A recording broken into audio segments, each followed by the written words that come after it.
Hola chicos, ¿qué tal? ¿Cómo estáis?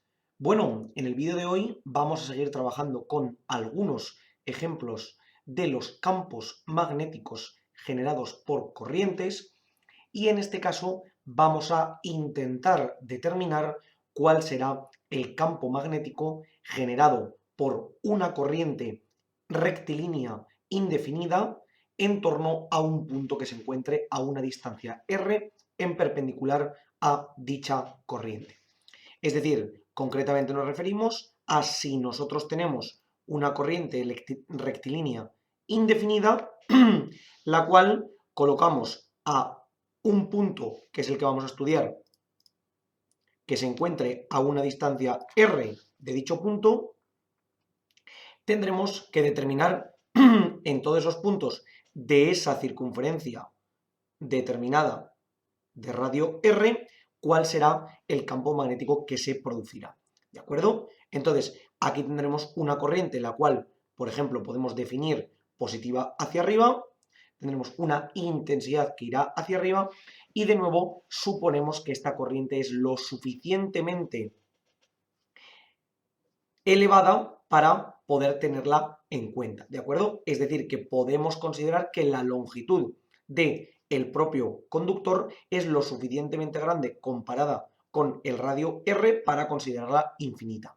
Como ya veíamos en algunos ejemplos, no tiene por qué ser estrictamente infinita, pero sí que lo suficientemente elevada como para considerarla muy grande con respecto a R.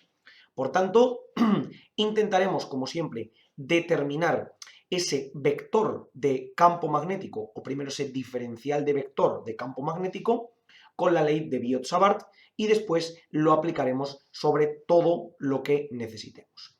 Es decir, recordamos que el diferencial de campo magnético era exactamente igual a nu sub 0 por i partido entre 4pi por el diferencial de L multiplicado por el vector unitario de la posición y dividido entre el módulo del radio al cuadrado, es decir, de la posición.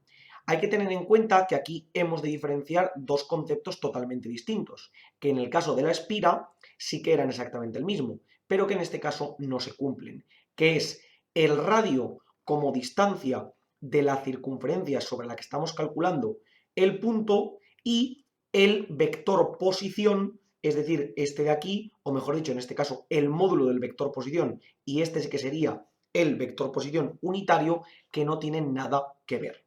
¿A qué nos referimos con esto concretamente? Pues a lo siguiente. Si os dais cuenta, yo tendré que estudiar todos los diferenciales de corriente, o mejor dicho, todos los diferenciales de longitud que van a seguir en la dirección y el sentido de la corriente dentro de mi cable. Es decir, por ejemplo, debería coger un diferencial de corriente que estuviese aquí abajo. De tal modo que se me generaría un diferencial de longitud que tendríamos hacia arriba positivo, en este caso porque la corriente nos va hacia arriba, por tanto, este sería nuestro diferencial de longitud, mientras que el vector posición no sería como antes, desde el centro del cable hasta la posición del punto, sino que sería desde cada uno de nuestros diferenciales hasta el punto. De tal modo que este sería el vector posición que tendremos en este caso. Por tanto, podemos ver que a no ser que justo estemos hablando del diferencial de longitud que coincide en este punto, en este caso, el vector posición y el radio de la circunferencia no van a coincidir. Por tanto, tendremos que estudiar concretamente a qué nos referimos en cada uno de estos casos. Vamos a diferenciar dos ángulos muy importantes en este caso, que serán este ángulo de aquí que llamaremos tita y este ángulo de aquí que llamaremos alfa. El ángulo tita no deja de ser más que el ángulo que forman el vector dirección de la longitud y el radio, ¿de acuerdo? Que será aquel que tendremos que utilizar a la hora de determinar nuestro producto vectorial. Mientras que el ángulo alfa será el ángulo de apertura que veremos desde el punto donde estudiamos con respecto a cada uno de los diferenciales. Veréis más adelante por qué este ángulo es muy importante, principalmente porque va a ser sobre el que integraremos. Por tanto, vamos a hacer una pequeña modificación de esta expresión y pondremos que será simplemente mu sub 0 por i todo dividido entre 4pi, y lo primero que tenemos que recordar es que el producto vectorial entre dos magnitudes, es decir, diferencial de L por R, siempre será, lógicamente, el módulo de diferencial de L por el módulo de R y todo esto multiplicado por el seno del ángulo que formen. Como aquí lo hemos llamado tita, pues será el seno de este ángulo. Y aquí podemos definir varias cosas. El módulo de diferencial de L será muy pequeñito, pero será concretamente diferencial de L. Por otra parte, el módulo de R unitario, como ya lo dice la palabra, es unitario. Es decir, que el módulo es exactamente la unidad. Por tanto, será multiplicado por 1. Y por último, el seno de tita, si nos damos cuenta, alfa más tita o tita más alfa van a sumar pi medios. O lo que es lo mismo, que alfa será simplemente pi medios menos tita. Y si recordamos, aquí ocurría una cosa, que el seno de un ángulo complementario era el coseno de su ángulo complementario. Es decir, que el seno de tita será concretamente igual al coseno de alfa. ¿De acuerdo? Por tanto, podremos sustituir este seno de tita por el coseno de alfa. Posteriormente veréis por qué este cambio de posición es interesante, porque tendremos que trabajar con él. Por tanto, todo este producto vectorial aquí arriba lo podremos sustituir por este diferencial de L multiplicado por el coseno de tita, o lo podemos ver al revés, coseno de alfa por diferencial de L, y ahora viene una parte relativamente complicada, que es el radio al cuadrado. Aquí tendremos que determinar tanto el vector posición como tal del radio al cuadrado, es decir, este r cuadrado, y por otra parte tendremos que cambiar este diferencial de L. ¿Ok? Se podría hacer de varias maneras, pero en este caso va a ser más sencillo. Para intentar comprenderlo, vamos a representar de nuevo aquí nuestro triángulo que se nos forma y vemos las razones trigonométricas que tenemos, y después representaremos también una pequeña porción diferencial de dicho triángulo. ¿A qué nos referimos con esto? Pues bueno, si nosotros cogemos un punto genérico de la recta, es decir, de nuestro cable, tendremos que esta magnitud siempre será r, porque la distancia entre el punto y la línea en línea recta siempre será la misma. Este será nuestro vector r o nuestra longitud r con respecto al punto, y esta será la longitud que tendrá el cable en este punto.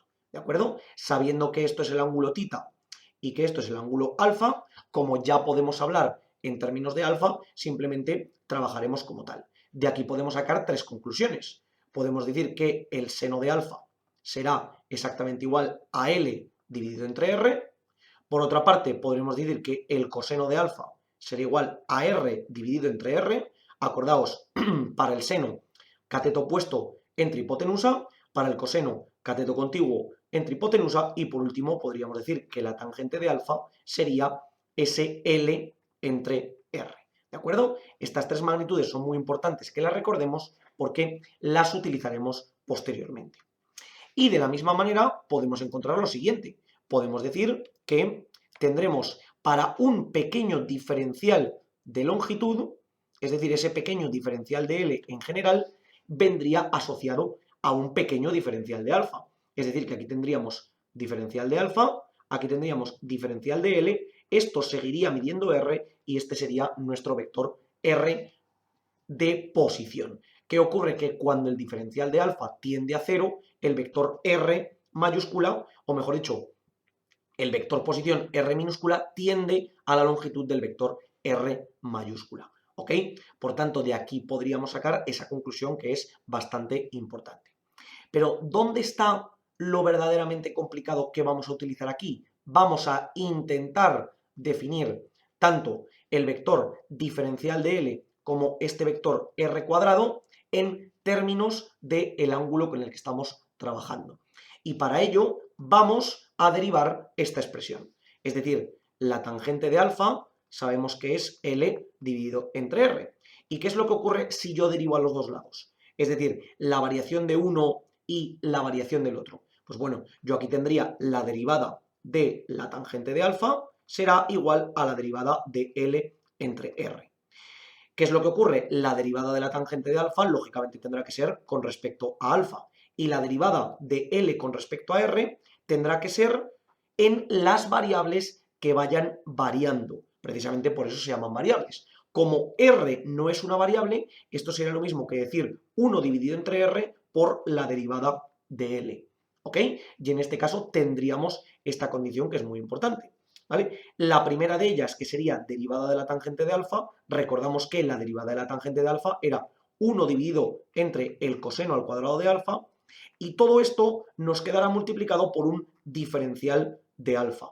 ¿Por qué es tan importante este diferencial de alfa? Porque nosotros todavía no sabemos cómo se va a modificar ese diferencial de alfa. ¿Recordáis que cuando aplicábamos la regla de la cadena y veíamos que una función estaba compuesta por otra función, primero derivábamos la función de fuera y después multiplicábamos por la función de dentro? Pues en este caso nos ocurre exactamente lo mismo. Es decir, que este diferencial de alfa va a ser esa función por la que está compuesta la tangente de alfa. Por tanto, tendremos que poner su derivada fuera, que es muy importante. Y por otra parte, tendremos lo siguiente. El diferencial de L entre R, como sabemos que es 1 entre R por el diferencial de L es esta magnitud que estamos buscando aquí. Es decir, diferencial de L todo dividido entre R. Y esta expresión es importantísima, porque como podéis ver, puedo despejar el diferencial de L de tal modo que me quedaría R dividido entre el coseno al cuadrado de alfa y todo multiplicado por diferencial de alfa.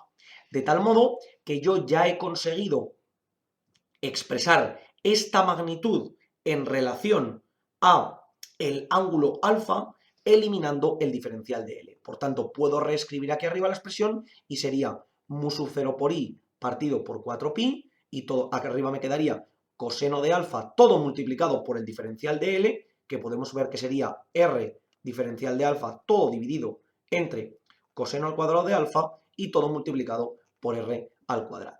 ¿De acuerdo?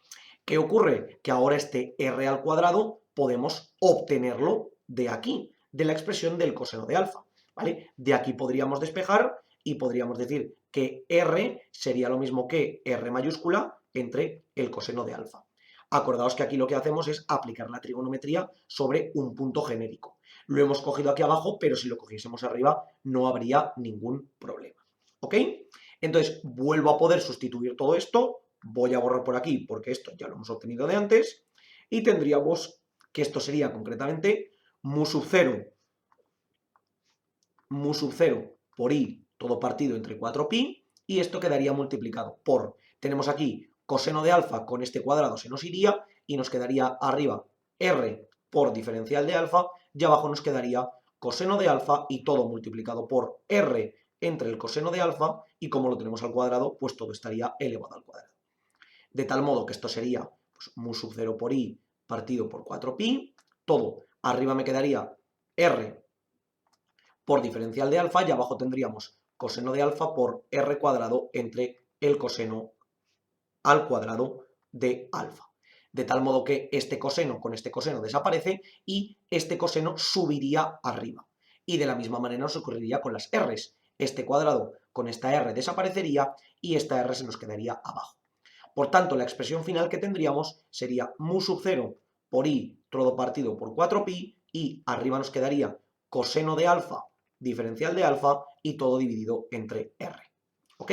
Por tanto, la podemos expresar aquí abajo y decir que diferencial del campo magnético será mu sub 0 por i partido por 4pi y por r por el coseno de alfa diferencial de alfa, donde alfa es el ángulo que forma precisamente el punto con este radio que tendríamos aquí. Esto es imprescindible a la hora de plantear nuestro ejercicio. ¿Qué ocurre? Que si os dais cuenta, tal y como yo lo estoy expresando, estoy diciendo que un diferencial de campo vectorial es igual a un término escalar. ¿Y por qué está ocurriendo esto? Es decir, ¿por qué desde aquí he perdido ese término escalar? Pues porque si os dais cuenta he utilizado ese coseno de alfa como variable del término escalar, ¿vale? Es decir, para convertirlo desde el término vectorial en el término escalar. Pero claro, yo tengo que encontrar un campo vectorial. Por tanto, lo que realmente me va a ocurrir es que ahora tendré que analizar cuál va a ser la dirección de dicho campo. Es decir, si os dais cuenta, yo, por ejemplo, puedo suponer que el campo magnético se va a determinar dentro de este plano, de tal modo que la corriente la tendré únicamente en el eje Z, por tanto podré decir que el diferencial de L será diferencial de L, todo determinado en Z. ¿De acuerdo? Esto no tendría por qué ser así, pero para nuestro planteamiento podemos suponerlo. Veremos después lo que realmente ocurre con este caso. Es decir, que el vector diferencial de L sería simplemente 0, 0, diferencial de L. Y desde otro punto de vista, tal y como lo podemos ver aquí, si suponemos que estamos justo en el eje, el punto que tendríamos en este caso como R sería simplemente una componente en X, porque sería el vector que iría desde este punto hasta este punto, sería esta distancia en X, mientras que tendríamos una componente en Z. Por lo tanto, no tendríamos ninguna componente en Y. ¿De acuerdo? Repito, esto no tendría por qué ser siempre así. De hecho, si yo, por ejemplo, cogiese este punto, el cual estaría perfectamente determinado dentro de mi circunferencia, en este caso sí que tendría una componente en Y, ¿vale? Pero esto lo hacemos a modo de ejemplo para que veáis perfectamente cómo se va a trazar ese campo vectorial, o mejor dicho, ese producto vectorial entre ambos casos. Por tanto, como hemos dicho, el vector R para nuestro supuesto tendría una componente en X, que concretamente valdría R, lo sabemos perfectamente, es decir, que esto valdría R, una componente nula en y una componente no nula, que sería esa longitud L genérica que tendríamos en Z. Por tanto, si aquí determináramos ese producto vectorial entre el diferencial de L y R, si yo hago diferencial de L multiplicado por R, esto sería concretamente, como hacemos siempre, X, Y y Z, esto vendría determinado 0, 0, diferencial de L y R, 0, L. Todo esto lo estamos determinando para que veáis la dirección y el sentido del campo magnético. Podríamos haber trabajado en otro tipo de coordenadas, en lugar de en coordenadas cartesianas, podríamos haber trabajado en coordenadas polares y automáticamente todo esto nos lo hubiésemos ahorrado. Pero aún así es interesante que veáis cómo funciona. Por tanto, vamos a seguir con esto. Si nos damos cuenta, en X tendríamos que nos quedaría 0 por L menos diferencial de L por 0, es decir, 0, menos en Y que tendríamos 0 por L menos diferencial de L por R, es decir, menos diferencial de L por R, más en Z que tendríamos 0 por 0 menos 0 por R, es decir, 0. Por tanto, obtendríamos un vector, el cual simplemente sería en Y diferencial de L por R. Es decir, el módulo de el producto que tendríamos en este caso y simplemente multiplicado en el vector Y. Es decir, que tal y como lo tenemos determinado, aquí lo que ocurriría sería que nuestro campo magnético sería tangente a la trayectoria y nos iría para allá. ¿De acuerdo? Mucho cuidado con esta perspectiva tal y como la ponemos, porque puede parecer que sea paralelo a la intensidad, pero realmente no lo es. Este sería nuestro campo magnético, o mejor dicho, nuestro diferencial de campo magnético. ¿Esto por qué es tan importante? Porque si os fijáis, con esta similitud, cuando yo lo tenga en este punto, el campo magnético tendrá esta dirección y este sentido, es decir, tangente a la trayectoria, este sería el campo magnético, y por ejemplo, si yo lo cogiese en este punto, pues ocurriría exactamente igual. Tendría un campo magnético el cual fuese tangente a la trayectoria. ¿De acuerdo? Nos quedaría tal que así. Esto es muy importante para que lo tengamos en cuenta, ¿vale? Como repito, podíamos haber trabajado en otro tipo de coordenadas y verlo más claro. Pero al igual que nos ocurría en el caso anterior, cuando lo veíamos en la espira, que existía esa relación entre las magnitudes que teníamos, por ejemplo, veíamos el diferencial de L, que era siempre tangente a la trayectoria, y veíamos ese R, que era radial, pues en este caso podemos ver que eso nos va a generar un campo que va a ser, en este caso de nuevo, tangente a la trayectoria, tal y como habíamos visto el símil con respecto al otro ejercicio. Por tanto, una vez sabemos que este campo va a ser tangencial a la trayectoria, eso es lo que en componentes cartesianas veríamos en este ejemplo con Y, pero en componentes polares llamaríamos con el ángulo φ, que sería unitario, ¿de acuerdo? Este ángulo phi es una letra griega, que no es una Y, ¿vale? No tiene nada que ver con esta, son totalmente distintas, pero lo que realmente nos representa es que este campo magnético va a ser tangencial a la trayectoria que estaremos desarrollando, ¿de acuerdo?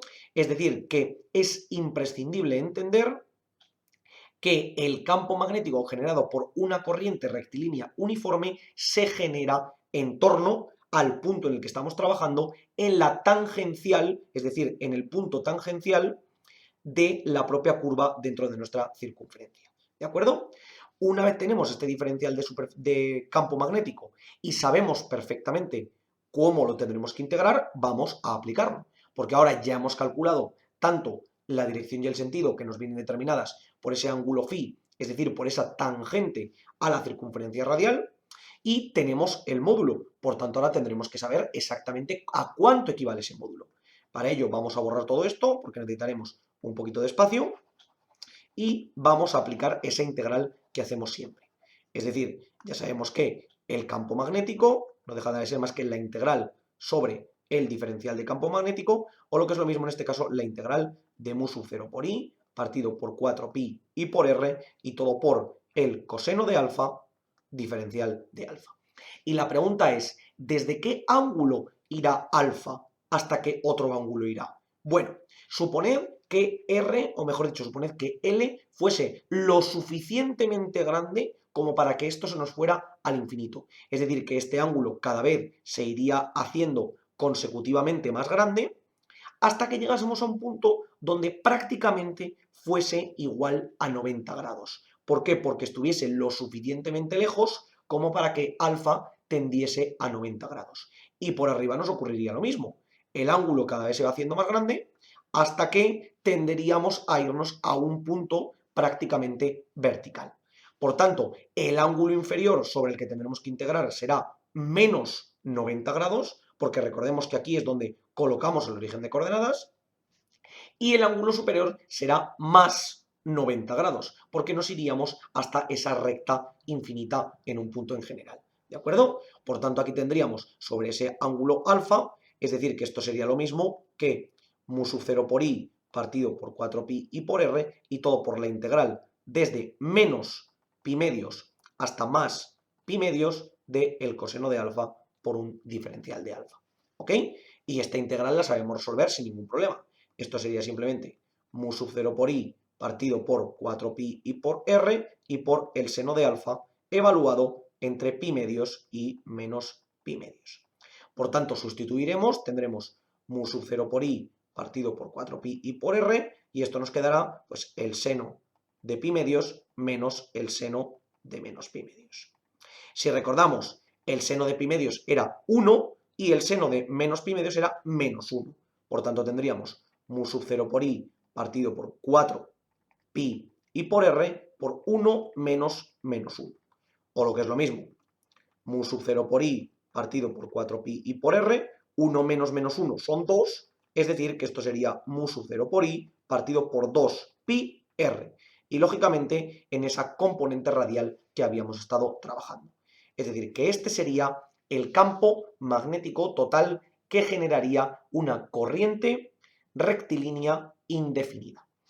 Hay que tener en cuenta que hay muchas veces que el campo se suele expresar por unidad de longitud. Es decir, que aquí tendríamos que también considerar la longitud. Pero bueno, esto lo veremos más adelante cuando estudiemos las fuerzas que se realizarán entre ellos. Por el momento nos quedamos únicamente con esto.